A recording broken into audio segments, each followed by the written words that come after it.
दोस्तों आज की इस वीडियो में हम लोग जानने वाले हैं यूपीएससी सिविल सर्विसेज सीसेट की स्ट्रेटजी को लेकर कि कैसे हम लोग सीसेट में जो अपना पासिंग मार्क्स है उसको स्कोर कर सकते हैं और उसमें किन किन चीज़ों का ध्यान रखना चाहिए, क्या क्या पोर्शन आपको कवर करना है वो आप ध्यान रखेंगे तो आपका सीसेट अच्छे से निकलेगा। मैं अपने उन भाइयों बहनों के लिए वीडियो बना रहा हूँ जो गाँव में रह के पढ़ाई करते हैं और जिनका काफ़ी क्वेरी होती है कि भाई सीसेट में वो इधर उधर भटकते रहते हैं, कोर्सेज खरीदते। उससे बढ़िया है कि चुपचाप अपने मन से आप पढ़ाई करोगे तो सीसेट आपका आराम से निकल जाएगा। तो चलिए शुरू करते हैं और समझते हैं कैसे हम लोग सीसेट आसानी से क्लियर कर सकते हैं।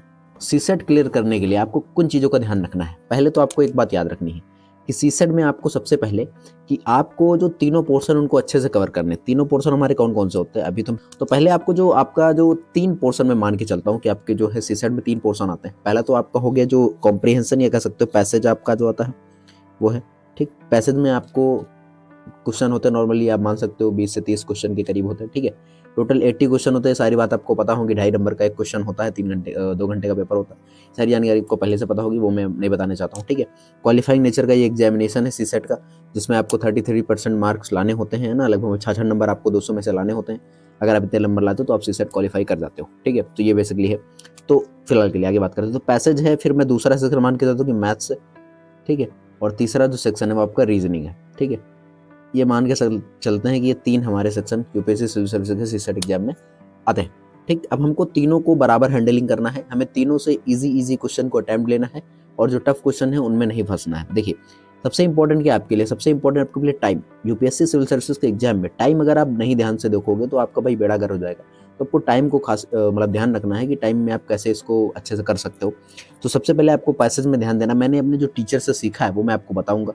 और पैसेज में आपको ध्यान रखना है कि आपके जितने भी क्वेश्चन पूछते हैं, नंबर ऑफ क्वेश्चन आपके मान लीजिए 20 से हम मान सकते हैं 30 के करीब क्वेश्चन है। तो 30 से मतलब 20 से 3 क्वेश्चंस को आपको करना क्या है कि इन क्वेश्चंस को आपको जो है अटेम्प्ट करना है। मतलब आप 20 अटेम्प्ट कर दीजिए इनको, पक्का है ना। 20 आपको अटेम्प्ट करने हैं। 10 क्वेश्चन जो टफ वाले उनको छोड़ते चलना है, ठीक है, क्योंकि बाद में आप सेकंड राउंड में उसको करोगे। लेकिन पहले आपको 20 क्वेश्चन अटेम्प्ट लेने होंगे कि आप सही उनको करके आओ, ठीक है। क्वेश्चन सही एग्जैक्ट करने, गलत अगर आप एक भी नहीं करते तो आपको पास हो जाएगा। 2.5 नंबर का एक क्वेश्चन है, तो आप कितने नंबर सही करोगे कि आपको जो है टोटल मतलब 66 मिल जाए। भाई 66 ही नहीं चाहिए, हम थोड़े ज़्यादा नंबर लेके आएंगे। जो है 2.5 नंबर का एक क्वेश्चन है, तो हम यहाँ पे कितने क्वेश्चन करते हैं, मान लीजिए 80 क्वेश्चन है हमारे पास, हम उसमें से 30 क्वेश्चन करते हैं, ठीक। अगर 2.5 का एक क्वेश्चन है और 30 क्वेश्चन करते हैं तो हमको यहाँ पे कितने नंबर मिलने हैं, तो यहाँ पे हमको 75 नंबर्स मिलेंगे, ठीक। तो आगे आपको 30 क्वेश्चन टारगेट लेके चलना है। कितने क्वेश्चन, 30, और ये 30 सही होने चाहिए, है ना। ये 30 कितने होने चाहिए, सही होने चाहिए। जब आपके ये सही होंगे तो आपको 75 मार्क्स मिलेंगे। लेकिन अब 75 आपको ऐसा तो लगता नहीं कि 30 ही तो सही कर रहे हैं, लेकिन 30 भी में से आप कुछ गलत कर दोगे, 30 ही करके आते हो सिर्फ एग्जाम में, तो आपको कितने करने होंगे। तो आप मान के चलते हो कि आपको 40 क्वेश्चन तक अटेम्प्ट कर लेने, यानी आपको आधे क्वेश्चन करने हैं, ठीक है। तो मैं मान के चलता हूँ कि आप आधे क्वेश्चन अटेम्प्ट करोगे, यानी 40 क्वेश्चन आप अटेम्प्ट करो, जिसमें से आपके 5 से 6 क्वेश्चन गलत हो जाएंगे, तो कोई दिक्कत नहीं है, समझेंगे नहीं। 3 क्वेश्चन गलत हैं तो एक सही वाले का नंबर कटेगा, तो कोई दिक्कत नहीं है, उसमें हम और कर लेंगे। लेकिन आपको 40 क्वेश्चन आधे क्वेश्चन आपको करने ही करने, वो आप फिक्स करके जाना है, ठीक है। तो 20 से 30 क्वेश्चन जो आपके पैसेज में पूछे जाते हैं वो क्वेश्चन आपको 20 कर लेने, यानी कि 20 क्वेश्चन आपके कहाँ से हो गए, पैसेज से हो गए। अब ये 20 क्वेश्चन आपके जो पैसेज से हुए हैं, अब आपके पास 20 क्वेश्चन और करने हैं, ठीक। तो 20 क्वेश्चन के लिए अब आप मैथ्स के लगभग में 30 से 35 क्वेश्चन आते हैं इस समय, है ना। 2025 में 35 क्वेश्चन है, उससे पहले आपके 25 क्वेश्चन थे, फिर उससे पहले कम थे। अब लेकिन वेटेज धीरे धीरे बढ़ रहा है, क्योंकि सीसेट जो है क्वालिफाइंग है, तो इसको क्वालिफाई वरना बहुत से लोग क्लियर कर लेंगे तो दिक्कत होगी, है ना। तो उसके बाद रीजनिंग से आपके 10 से 15 क्वेश्चन आते हैं। पिछले साल 15 क्वेश्चन पूछे गए, तो ये आपका ओवरऑल है। अब देखिए हमने पैसेज से कितने क्वेश्चन कर लिए, पैसेज से हमने 20 क्वेश्चन कर लिए।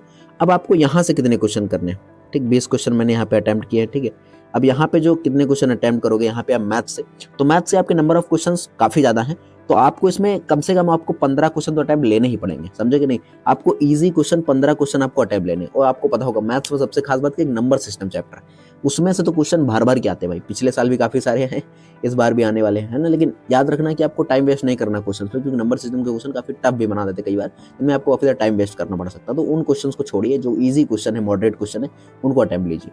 तो आपको 15 क्वेश्चन इसमें अटेम्प्ट लेना है। किसमें अटेम्प्ट लेना, मैथ्स में। और बाकी आपके जो रीजनिंग है, रीजनिंग में अगर 15 क्वेश्चन आ रहे हैं तो आपको उसमें 10 अटेम्प्ट लेने ही लेने हैं। आपके टोटल अटेम्प्ट की क्वेश्चन अटेम्प्ट की संख्या वो 45 हो चुकी है, ठीक। 45 क्वेश्चन आपने अटेम्प्ट लिए हैं, 45 क्वेश्चन। देखिए रीजनिंग कंपेरिजन अगर हम करें मैथ्स से और पैसेज से, तो रीजनिंग इज वेरी इजी, है ना, क्योंकि यूपीएससी में रीजनिंग बहुत इजी पूछता है। अगर आप लोग कहेंगे तो मैं यूपीएससी के लिए जो सिविल सर्विसेज में सीसेट है, उसके लिए मैं मतलब वीडियोस ला सकता हूँ अगर आप कहेंगे तब ना। बहुत कम ही लोग भाई वीडियोस देखते, तो मैं ऐसे बनाता रहता जो मेरा मन करता। तो ये रीजनिंग में आपको कम से कम नहीं तो आपको 10 क्वेश्चन अटेम्प्ट लेने ही, वो काफ़ी ईजी क्वेश्चन आते हैं। जो टफ है उनको आप बेशक छोड़िए, क्योंकि अगर आप उनमें पढ़ेंगे तो आपका जो है दिक्कत हो सकती है। तो आपको करना क्या है, मैंने जो बताया आपको 20 पैसेज आराम से करने, क्योंकि आप मतलब क्वेश्चन एक पैसेज 2 क्वेश्चन 3 क्वेश्चन भी पूछ लेता है यूपीएससी, तो आपको वो भी ध्यान रखना है। ठीक है, तो पैसेज एक पढ़ा, उसमें आपने 3 क्वेश्चन कर दिया, आपका टाइम बहुत ज़्यादा बच गया। समझ में आ रही कि नहीं बात को। तो मैथ्स में आपको 20 क्वेश्चन मतलब 15 क्वेश्चन अटेम्प्ट करने हैं, अगर 30-35 मतलब 10 से 12 क्वेश्चन तो मॉडरेट होते हैं, एकदम ईजी वाले होते हैं अगर आपने सही से पढ़ रखा है यूपीएससी के लिए। ठीक है, तो आपकी ये स्ट्रेटेजी काम की है ना, कि आप 45 से मतलब 40 से 45 क्वेश्चन तक आप अटेम्प्ट ले रहे हो।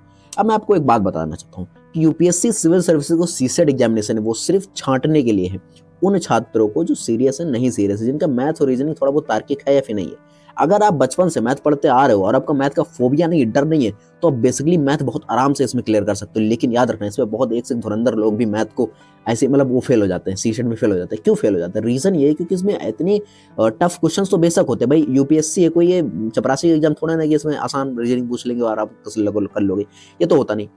टफ है, लेकिन जब आप दिमाग चलाओगे, आप चीजों को जल्दी सॉल्व करने की मेंटेलिटी आपके अंदर होगी। आप क्वेश्चंस को देखो और आपका दिमाग चले कि इस तरीके से भी हो सकता है, इस तरीके से हो सकता है, इस तरीके से, और सही डायरेक्शन में उस क्वेश्चन को लेकर जाओ, तब आप यूपीएससी सिविल सर्विसेज के सीसेट एग्जामिनेशन को क्वालिफाई कर पाओगे। और हिंदी मीडियम में सबसे बड़ा ब्लंडर यही है कि बच्चे मतलब बच्चा, मैं भी बच्चा हूँ भाई, मैं भी जो है मतलब सीसेट ही नहीं क्वालिफाई होता है, बाकी जीएस में तो बहुत नंबर आ जाते हैं, लेकिन सीसेट में रह जाते हैं। दिक्कत ये है क्योंकि सीसेट क्वालिफाइंग नेचर है, हम इसको सीरियसली नहीं लेते हैं। तो यूपीएससी सिविल सर्विस एग्जाम के अभी 120 दिन 125 दिन बचे हुए हैं, आपके पास बहुत बढ़िया मौका है कि आप जो है इसको 1 घंटा 2 घंटा डेली पढ़ सकते हैं। मैंने जब तैयारी करना शुरू किया था सिविल सर्विस की, तो मैंने जब सीसेट पहली बार पढ़ा था तो मुझे टीचर्स कहते थे कि डेली इसको 1 घंटे पढ़ना है। मैंने बीच में नहीं पढ़ा था, मैं ठीक है, मैं पढ़ाता भी हूँ, मुझे कोई दिक्कत नहीं होती, लेकिन ऐसे लोग जो है मतलब 1 घंटा 2 घंटा डेली पढ़ना है सीसेट को, है ना, क्योंकि अगर आप यही क्वालिफाई नहीं कर पाए हो तो फिर दिक्कत है भाई साहब, है ना। तो this is the all over जो ये स्टडीज वीडियो थी। अगर आपको ये वीडियो पसंद आई तो प्लीज़ लाइक करना, अपने दोस्तों से शेयर करना। चैनल पे अगर पहली बार हो तो प्लीज़ सब्सक्राइब जरूर कर लेना, क्योंकि इस तरीके से और वीडियोस मैं आपके लिए लाता रहूँगा। जल्दी मैं सीसेट को पढ़ाने के लिए यूट्यूब पर जरूर रहूँगा और कोशिश करूँगा ज्योग्राफी वगैरह इन सब चीज़ों को मैं धीरे धीरे पढ़ाऊँ, क्योंकि मुझे भी एग्जामिनेशन क्वालिफाई करना है और आपको भी करना है। Thank you so much watching for this video. मिलते हैं नेक्स्ट वीडियो, तब तक के लिए जय हिंद, जय भारत।